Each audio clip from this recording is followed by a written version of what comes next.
Hello students, let's continue with the prose Mrs. Addis, in which we come to know that Mrs. Addis is the main protagonist of the story. She comes across a situation where she has to decide whether she should give shelter to a young man named Tom who is being sought for in connection with killing. He has shot one person and the keepers are looking after him. So it becomes very difficult for Mrs. Addis to decide whether she should give shelter to such kind of person or not. We'll continue with the story. In my last lecture, we had stopped here. Let's start from here.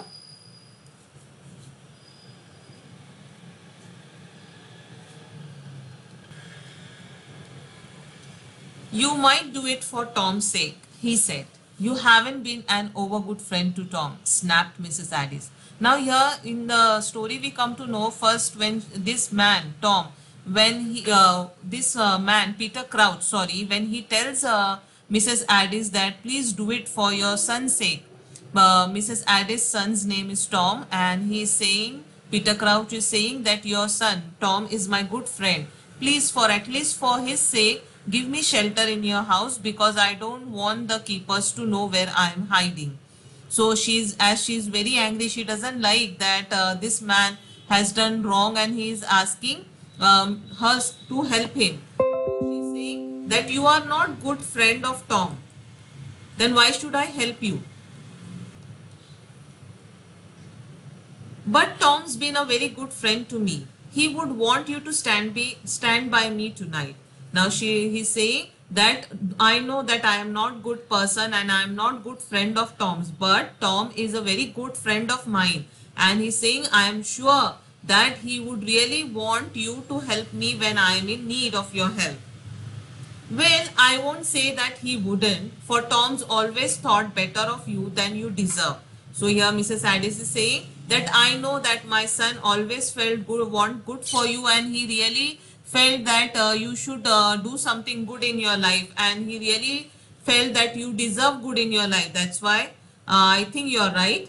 Maybe you can stay till he comes home tonight. Then we can hear what he says about it. So she's saying that okay, for my son's sake, I'll allow you to take shelter in my house, to hide in my cottage here.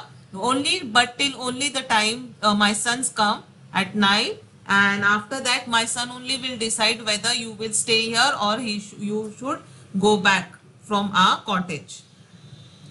He'll be up at work for an hour yet and the coast will be clear by then. I can get away out of the country. Now what here this man is saying, Peter Crouch is saying that he will be up at work for an hour yet. Means it will take for him one more hour here. He will not come so soon and by that time the coast will be clear. Means the keeper will go away from that place. Now they are in search of Peter Crouch, so they are nearby only, and if they find him then he will be caught. So that's why he's saying if I wait for an hour in your cottage, by that time the coast will be clear, the keepers will go away, so I can just go away from your cottage and go out of the country only. Where you'll go? So Mrs. Addis is asking him that where you'll go, where you're planning to go.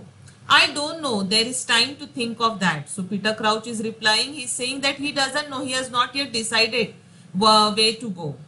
Well, you can think of it in here, she said dryly, opening a door which led from the kitchen into a small shed at the back of the cottage. They'll never guess you are there, especially if I tell them I haven't seen you tonight.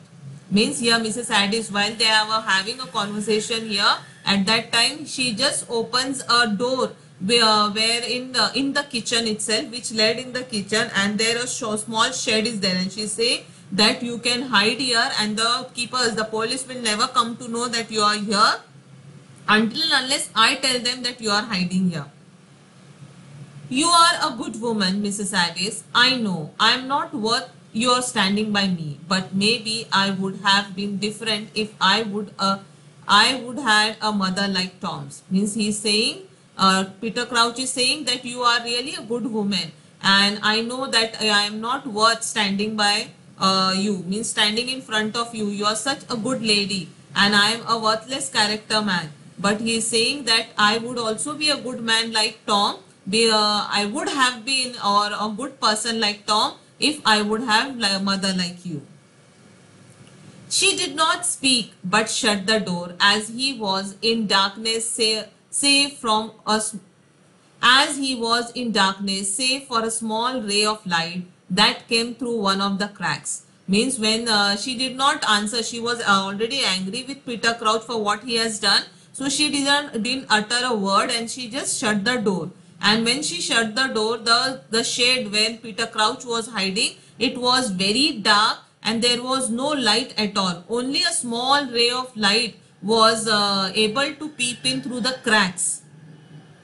By this light, he could see her moving to and fro, and from that crack, he could see Mrs. Addis moving to and fro in the kitchen here, preparing Tom's supper, and she was preparing supper for Tom. Supper is what? It is a food eaten before going to bed. Means other dinner you can say here. So she was preparing dinner for her son, so he could see from that crack that Mrs. Addis is moving here and there, doing a kitchen work. In another hour, Tom would be home from Iron Latch Farm, where he worked every day. Peter Crouch trusted Tom to help him, for they had been friends when they went together to National School at Lamberhurst. And since then, the friendship had not been broken by their very different characters and careers. Now here, Peter Crouch was also sure that after an hour, when Tom would return home from Iron Latch Farm, and he would come to know that this man is hiding because he has not done it intentionally. He has not shot the person intentionally. It was by mistake, unintentionally the person was shot by him. So he would really find a way for his friend Peter Crouch. Peter Crouch felt that Tom would really help him because they were childhood friends. They both had studied together in National School at Lamberhurst. And since then they were good friends, though they were different in characters. Means Tom was a very good person. This one Peter Crouch was a bad man.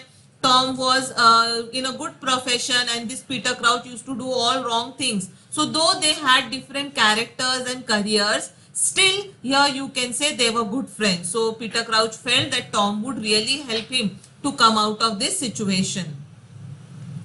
Peter Crouch huddled down. Huddled down means what? Shrank down upon the sacks that filled one corner of the shed. Means there were sacks were kept at the corner of the shed, and there what he just shrank himself. A delicious smell of cooking began to come through from the kitchen as Mrs. Addis was preparing supper for Tom. So here she could, Peter Crouch could smell the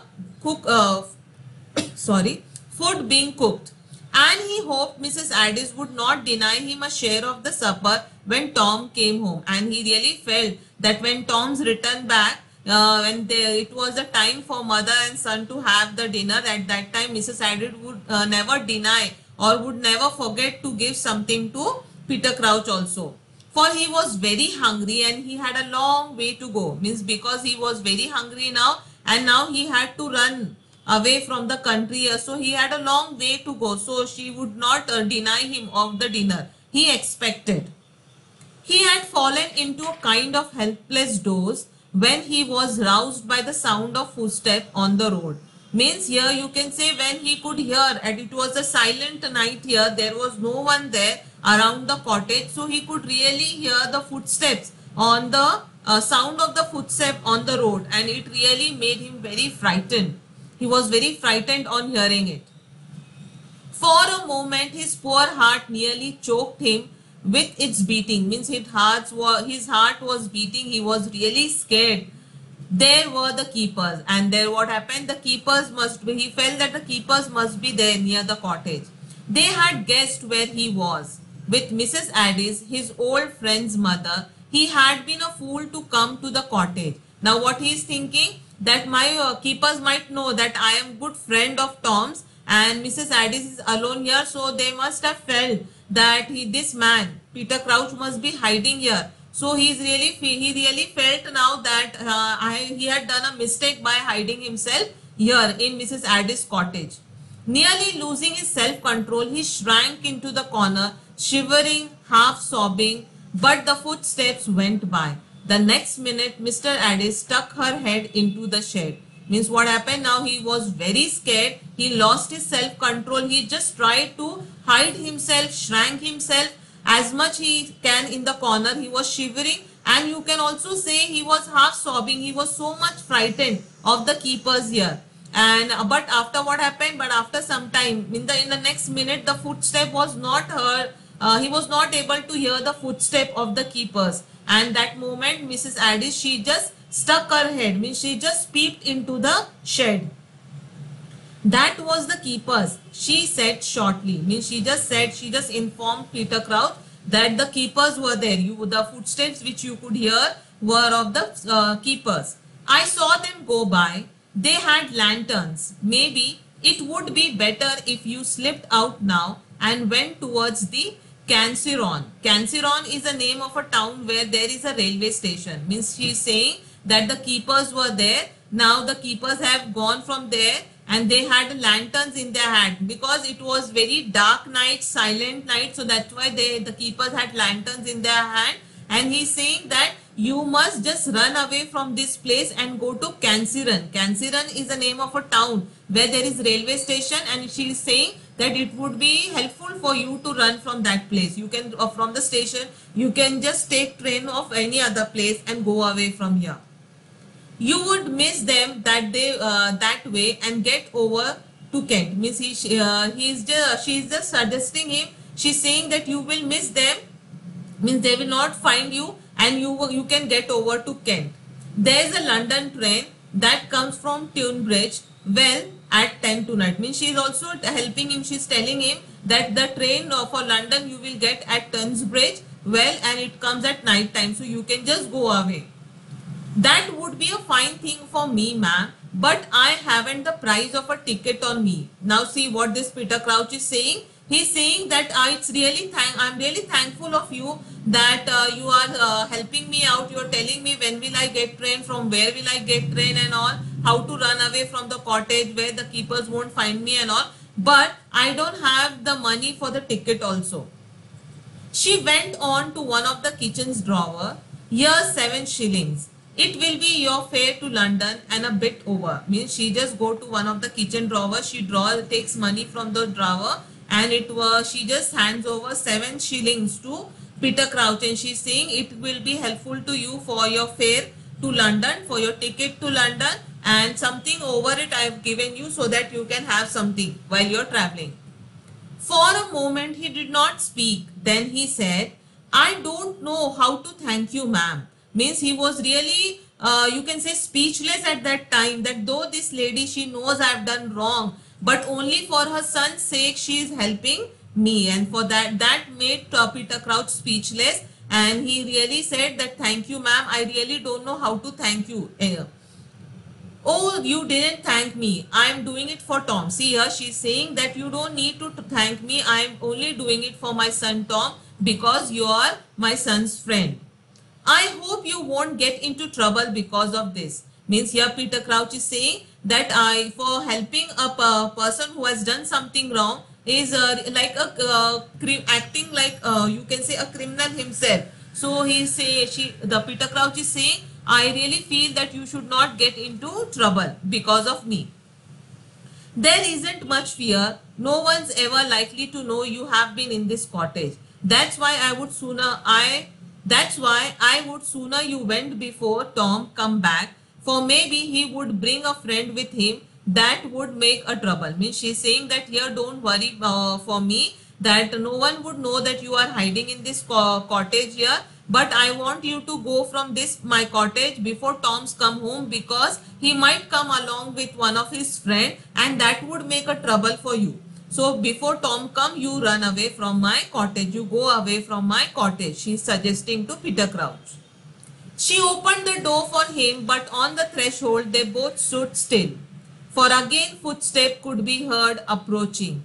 This time from the far south. Means when she opened the door for Peter Crouch to run away from her cottage, that time when they both were at the threshold of the house, they both stood there motionless, because suddenly they could hear again the footsteps of the keepers approaching near Mrs. Addis' cottage, and it was from the far south. Maybe it's Tom, said Mrs. Addis. So Mrs. Addis saying maybe Tom has arrived. There's more than one man there and I can hear voices. So here he's they say that it is not the step of only one person walking. We couldn't hear the step of one person walking. It was more than one. So let's see who is along with him. You better go back, she said shortly. Wait till they have passed anyway. Means she's saying that then they realize it is more than one person walking. We could hear the steps. So you better again go and hide in the shade here. She's saying, we'll wait till they go away from this place. With an unwilling shrug here means the action of raising shoulders reluctantly, means he really didn't want to go back into the shade. He went back into the shade, little dusty shade, which he had come to hate. Means he really didn't like the shade here. It was dark, no light, it was dusty and all. So she said, and she locked the door upon him. But as soon as Peter Crouch entered the shade to hide himself, she just locked the door. The footsteps drew nearer, means the footstep could be here, it could be heard that someone is coming nearer the door of the cottage. They came slowly and heavily this time, means they came, the footstep could be heard. From the footstep you could come to know the condition of the man. The footsteps were very slow and heavy this time. For a moment he thought they would pass also, but their momentary dulling was only the crossing of the strip of grass outside the door. Means here momentary dulling means what? For a brief period of time. Means here he is saying when he could hear the footstep or sound of the footstep of the people outside the cottage, he really for a moment he felt that they have stopped there and it was only to cross the grass and come near the door of Mrs. Addis' cottage here. The next minute there was a knock and it was not Tom then. And the next minute there was knock at the door because they have crossed the grass and come at the door of Mrs. Addis and they are knocking, the keepers are knocking the door now. And now they realize who Peter Crouch and Mrs. Addis, that it is not Tom but they are the keepers here. Trembling with anxiety and curiosity, Peter Crouch put his eye to one of the numerous cracks in the door and looked through into the kitchen. Means he was just trembling, he was shivering and he was really curious to know that why they have come to Mrs. Addis' cottage. And for this purpose he just put his eye to one of the cracks from where he could see the people coming into the cottage and having conversation to Mrs. Addis. He saw Mrs. Addis go to the cottage door, but before she could open it, a man came in quickly and shut it behind him. Means before Mrs. Addis could open the door, the man himself opened it quickly and he just came in and he shut the door behind him. Crouch recognized Widler, one of the keepers of Scotney Castle. Scotney Castle is a fort. It is the name of a castle here, Scotney. So Peter Crouch, from that crack he saw that the person who has entered the cottage, he is no one but Widler and he is one of the keepers there. And he felt his hands and feet grow leaden cold. Means now here he felt that he was very frightened. Leaden means what? It became very heavy here and he became very cold here. His blood ran cold because of you can say shivering and because of the scary sight of Widler in Mrs. Addis' cottage. They knew where he was then. Means now he felt that now he would just catch hold of him and take him along with him. He had followed him. They had guessed that he had taken refuge with Mrs. Addis. Means he felt that he must be behind Peter Crouch when he was trying to run away from that castle, and he must have realized that he has taken shelter in Mrs. Addis' cottage. That's why he had come here. It was all up. Means he felt that now everything is over, the game is over, now they are going to catch hold of him and take him away. He was not really hidden. There was no place for him to hide. Directly they opened the inner door, they would see him.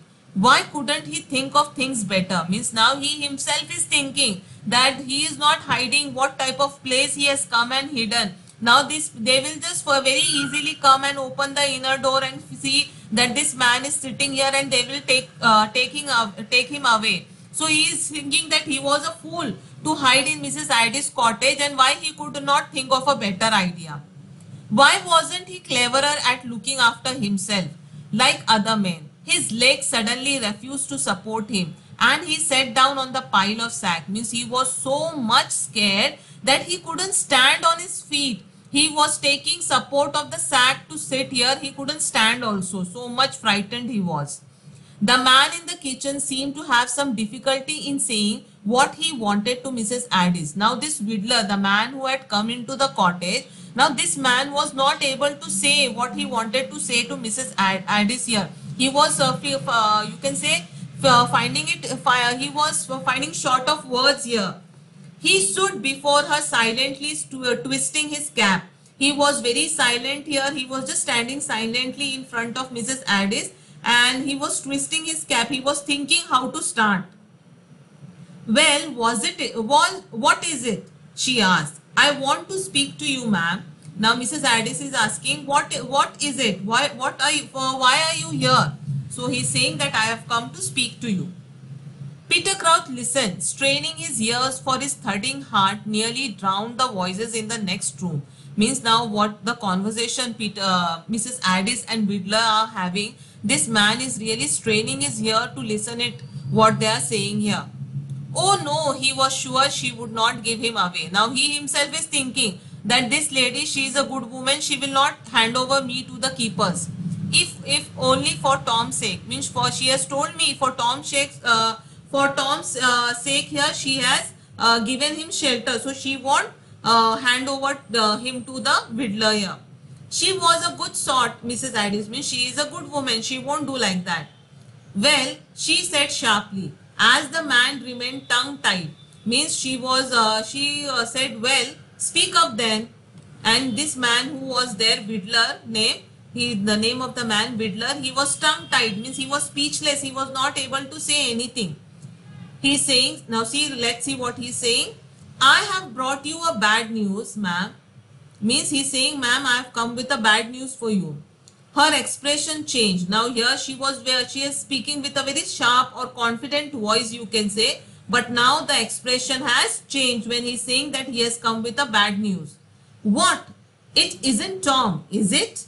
Means she's saying, what bad news? Is it related to my son Tom? She's asking. He's outside, said the keeper. So the keeper means the Vidler, he's saying that your son is outside. What do you mean? Said Mrs. Addis, and she moved the door. She's saying, what are you saying? He is out and you are in and you are not able to say anything. What do you mean? She's asking, and she just asked him to move away, and she opened the door and she went out. Don't, ma'am, not till I have told you. The Vidler is saying, please don't go outside, ma'am. Don't go till I tell you what I want to tell you. Told me what? Oh, be quick, man, for mercy's sake. Means she's saying, be quick in whatever you want to say. Don't try to, you can say, make things more terrible. She tried to push past him to the door. Means she tried to push him and just go and see why Tom is there out. There's been a row, he said, down by the cinder wood. There was a chap there, they're snarling rabbits, and Tom was walking with the bowmans and me and old Crotch. We heard a noise there. It was too dark to see who it was, and directly he saw us he made off, but we would scare him and he let the fly with his gun. Now what this man is saying here, that there was a row. Row means what? Here you can say there was a quarrel here.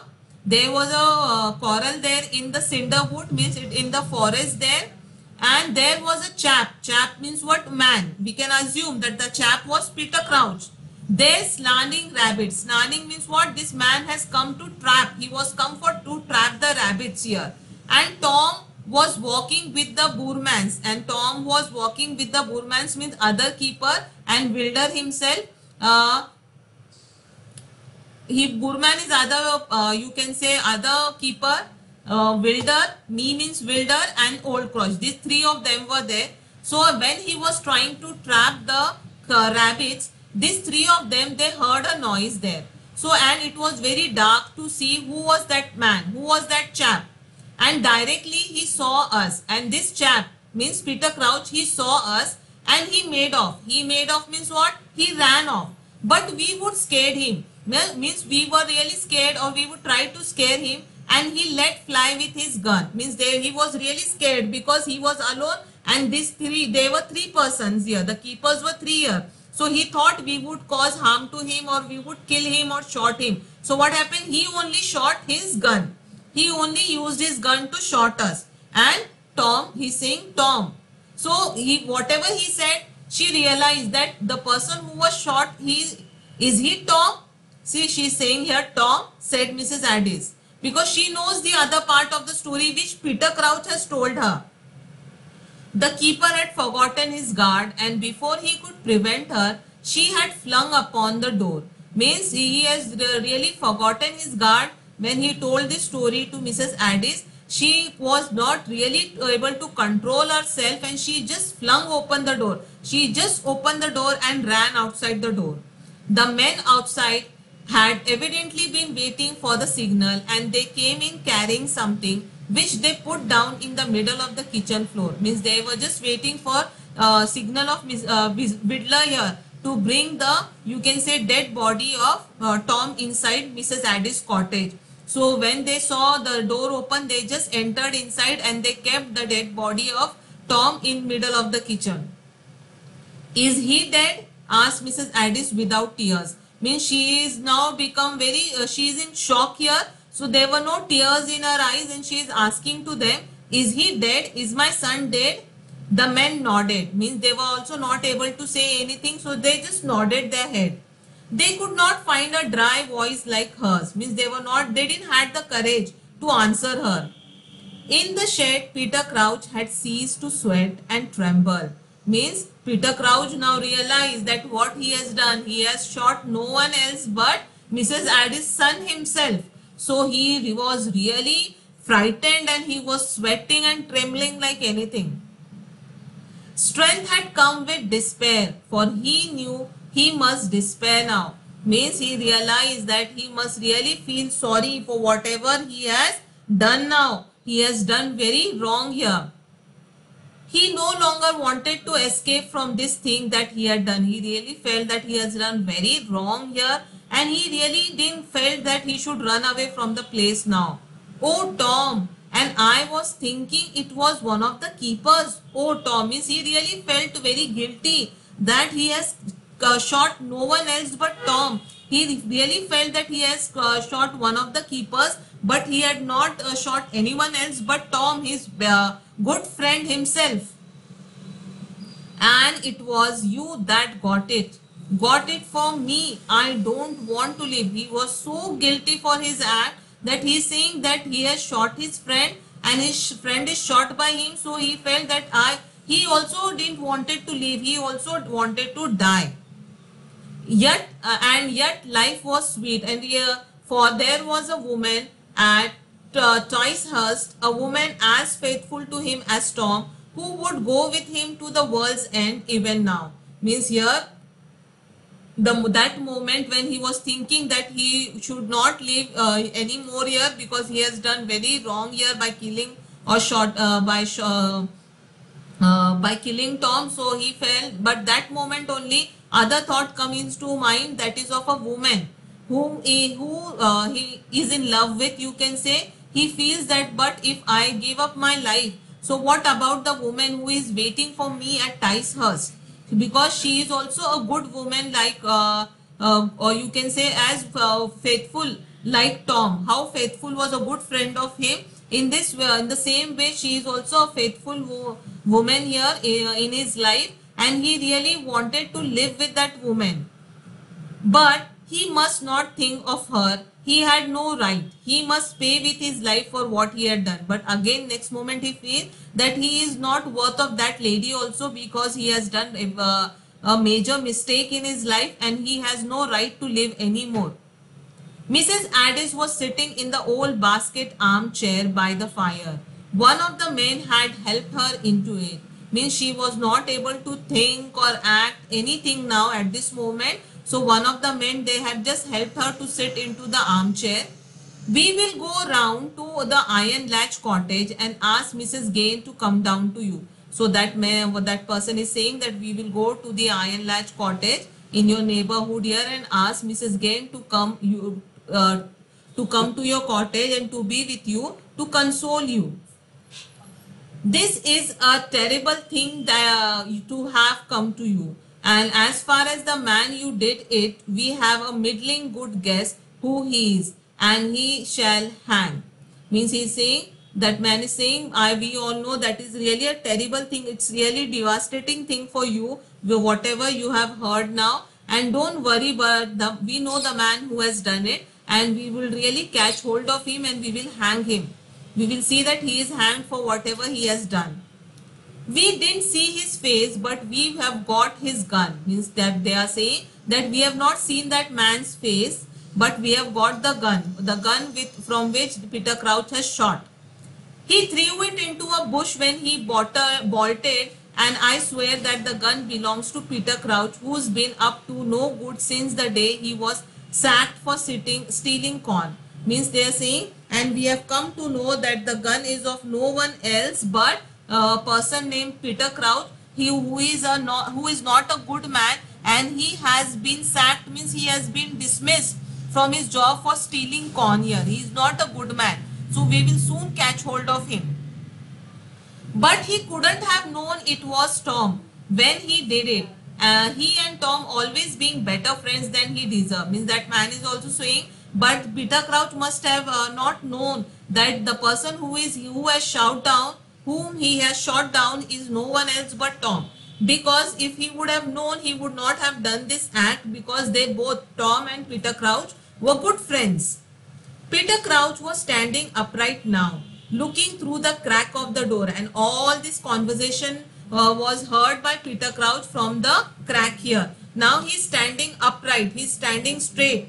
He saw Mrs. Addis struggle to her feet and stand by the table. Means this man has lost her confidence, she has lost her strength after hearing the death of her son. So she has taken support of the table to stand. She couldn't stand on her feet. Looking down on the dead man's face, he saw her put her hand into her apron pocket where she had thrust the key of the shed. When she saw Tom's face, she just put her hand into the apron pocket here, where she has just kept the key of the shed where Peter Crouch is hiding. The Boormans have gone after Crouch, said Widler, nervously breaking the silence. Means now what they are saying, this man Widler is saying that the Boorman is gone to look after the Crouch, and don't worry, soon we will catch hold of him.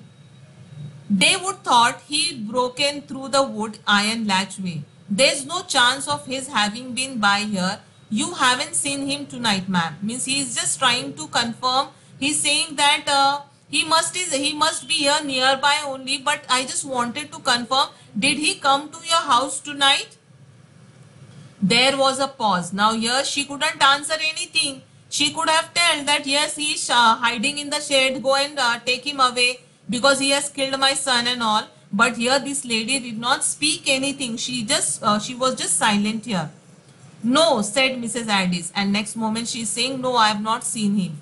I haven't seen him, not since Tuesday. She took her hand out of her apron's pocket. See, we could come to know how, you can say, she was in her, you can say, twist mind, or she has, you can say, she was not sure what to do, whether to hand over Peter Crouch to the police, to Widler, or to just allow him to go away. She was not able to think what to do. Well, we would be getting around and fetch Mrs. Gain reckon. You would be glad to have her. Means they are saying, we will ask Mrs. Gain to come here to be with you so that you will feel better. So Mrs. Addis just nodded her head. Will you carry him in there first? As she pointed to the bedroom door. Means she's saying, will you carry him there? Means before going out of my cottage, just carry my son to the bedroom here. She is asking. The men picked up the stretcher and carried it into the next room. Then silently each wrung the mother by the hand and went away.